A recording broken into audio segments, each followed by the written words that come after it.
Now we're going to move to the revenue side. We've covered the cost side of the equation and some of the revenue requirements.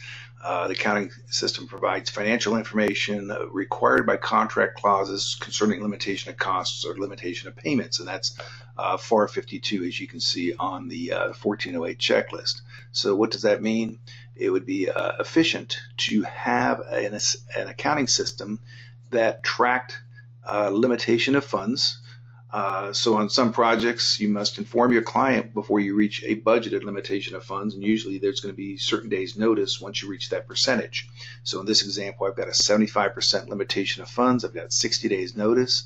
And so what that does, the net result of that is there is a report in the job cost reporting subsystem, among other reports, but this one effectively gives you the information that you will need to notify your government customer when in fact you're approaching your limitation of funds. When you get to that threshold of, in this case, 75%, 60 days notice. So let's run that at provisional rates and take a look at what that would look like. So here's the report, and as you can see from the report, you've got how much has been allotted. That's the funding amount. How much has been expended. So you're a ways away from actually sending that particular letter to your contracting officer. The onus is on the contractor, not the government, to identify when the funds are going to lapse. So it's actually an interesting concept that the contractor must tell their government customer